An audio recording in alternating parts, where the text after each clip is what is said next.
There is one exercise I come back to again and again when I want to teach people who really want to learn how to become a better photographer. I do it on this channel, I do it in my one-on-one classes, I do it in my workshops, and I do it in my own work as well. Why do I do it? Because it constantly makes photographers better, myself included. It's not faster, not trendier, but better. I don't care what level you're at or what genre you think you belong to in photography. You don't need to love documentary photography or even think you're interested in it to learn from what I'm about to teach you guys. If you care about seeing better, this applies to you. Every real leap I've made as a photographer came from slowing down.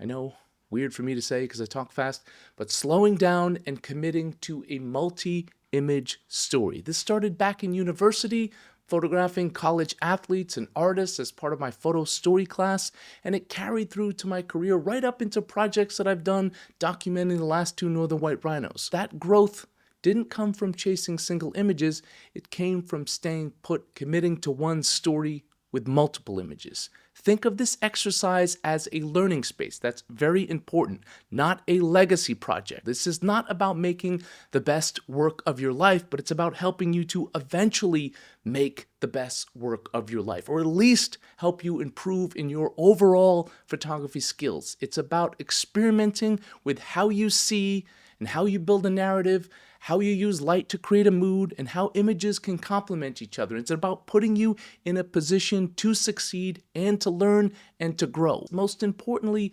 this exercise allows you to make mistakes in your photography, and then, a rarity, it allows you to go back and fix those mistakes. Something wandering the streets and shooting from the hip, or going to a destination for the first time and only time and shooting without any intention doesn't really allow you to do.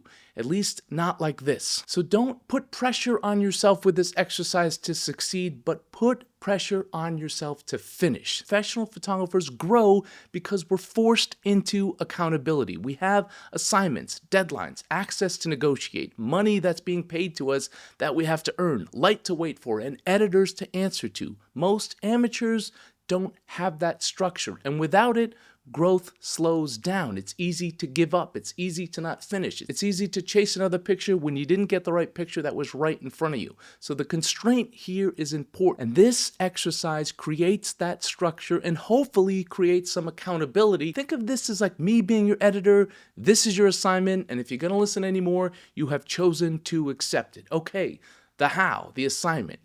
You have 1 month to complete a 15-image story. The story must be about one person. Show me who that person is and what they do. As simple as that.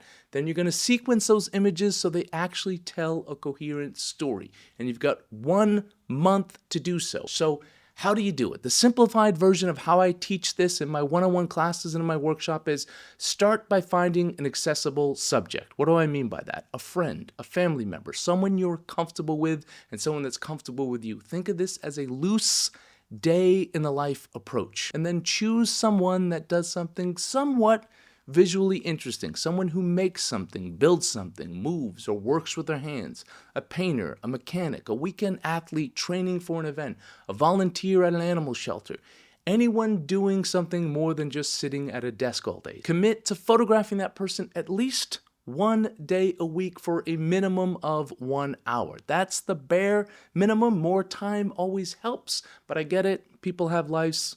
I understand that. Choose a time when they're actually doing what they do. So if they're an artist, photograph them while they're painting, sculpting, rehearsing, or practicing. Another important constraint, 1 lens. No excuses here. Pick 1 focal length and stick to it. Yes, it will feel uncomfortable, but that's the point. Choose a 28mm, a 35, or a 50.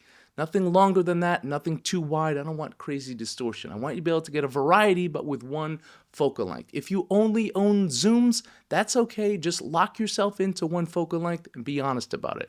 The goal is to stop thinking about gear and stop thinking about too many lenses, too many variables, and to pay attention to what's in front of you. You'll also learn how much variety you can get from a single focal length just by framing through things and moving with your feet. Okay, ethics matter here, or at least they do for this exercise. Choose the right time to photograph this person, but don't set anything up. Don't ask them to repeat actions. Don't tell them where to stand. Don't ask them to perform for you. Document what's actually happening right in front of you. If you miss a moment, learn from it and anticipate where to be next time to capture the moment. The real world doesn't repeat itself for you, and honestly, life is already interesting enough if you pay attention and let it unfold in front of you. All right, so you're gonna build your 15-image story around 5 types of photographs.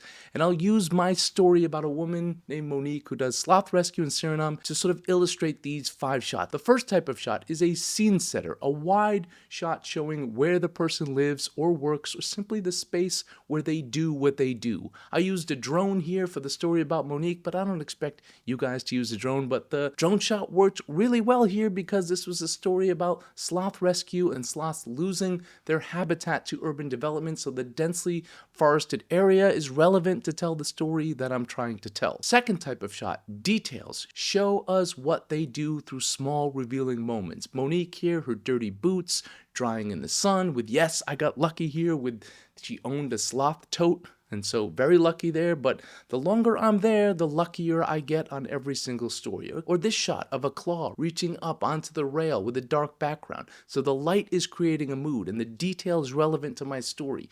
Again, I don't expect you guys to get this level of detail shots, but don't just prove that these details exist. You also need to take nice pictures at the same time and use light and composition in the back of your head to tell this story. Third shot are moments. This is probably the hardest part because these are earned, not captured, or at least to capture them, you have to earn them, and you have to be there and you have to put the time in. Moments humanize your subject. Thoughtfulness, frustration, pride, exhaustion, joy. If we don't care about the person that you photograph, we won't care about what they do. We won't care about your photo story. Could be a funny moment of the sloth's claw getting tangled, or an everyday moment of her going door to door, doing community outreach and getting chased by a dog. The irony there. But also the composition showing it's a lonely job, showing she's really boots on the ground. Or it could be a small moment of a dehydrated sloth, a cute moment here, or a rescued sloth, the darker shot, seen through the cage after a rescue and before release. Your story might not be filled with moments like this, and that's okay. Again, I'm just using my story to illustrate the types of shots I want you to get. Simple moments go a long way.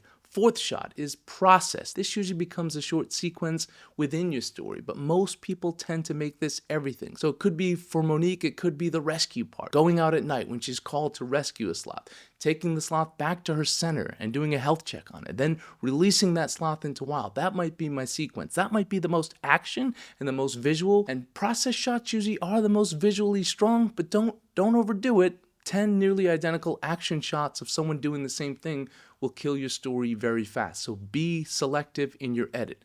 Fifth shot, last type of shot I want you to get is a portrait. I usually save this for later on. Once I understand the person a little bit better, I've made a better connection, they're more comfortable with me, I'm more comfortable with them, and make it an environmental portrait. Avoid the cliche of someone holding a tool of what they do. So if you photograph a painter, just have like a shot of them holding a paintbrush. Make an environmental portrait. Use light, gesture, texture, and space. This is the one image where you get full control of everything. So take your time and level up. So Monique, for example, I learned about her. She didn't like the limelight. She only allowed me to photograph her because she thought it would help her cause. And so I chose to make her small in my frame, and I used light to create the mood. So composition and light are telling a big story about who she is and what she does. And experiment with different compositions, expressions, and moods. Use this opportunity to be creative. No excuses here because, again, you control the light, expression, posture, and composition. Everything else is happening naturally. Now is your time to slow down and get it exactly how you want it. And then overall, with all these type of shots, you want to make sure you get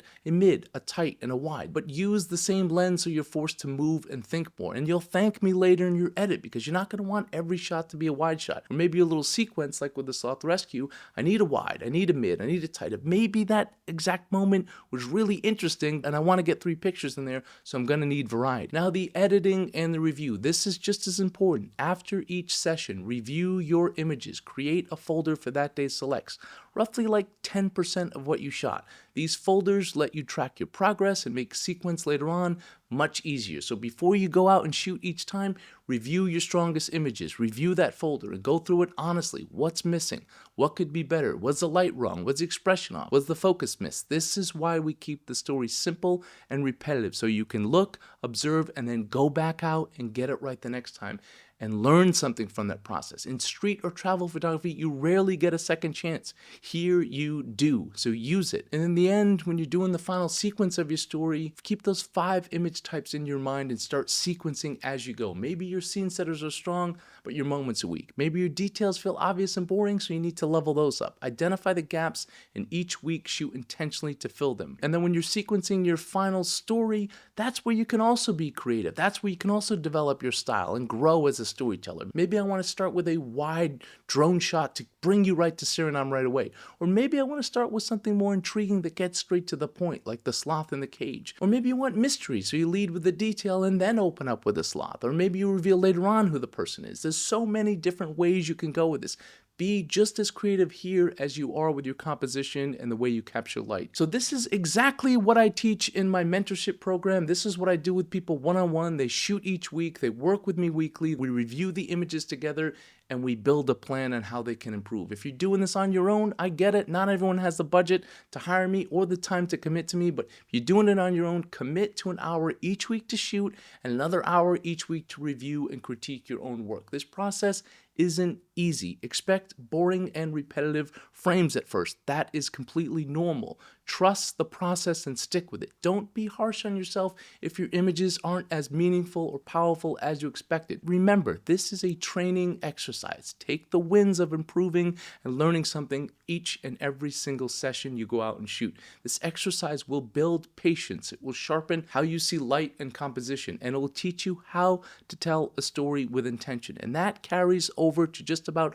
all genres of photography. 1 month from now, you can share it with me, you can tag me, share it on Substack. I've been quite active on Substack recently. I'm doing more of my long form writing on there and publishing my long form stories on there, like this sloth story. You can check me out on Substack. If you want to see the full story of Monique, the sloth rescue lady, or as people call her, the sloth lady of Suriname, you can check out the link in the description box below and you can see the full story and how I sequenced it and how I told the story. And hopefully you can learn something from this and hopefully you'll grow. So again, share with me your project. I'll publish the best one, maybe on Substack or maybe on Instagram. I haven't decided yet, but share it with me. I'll do that in about a month from now. Thank you guys for tuning in today. Don't forget to like, share, and subscribe, and don't forget to have a wonderful day. Sorry about the lighting here today. I am doing this at nighttime. I don't have it set up for lighting because I don't like to have a giant light here.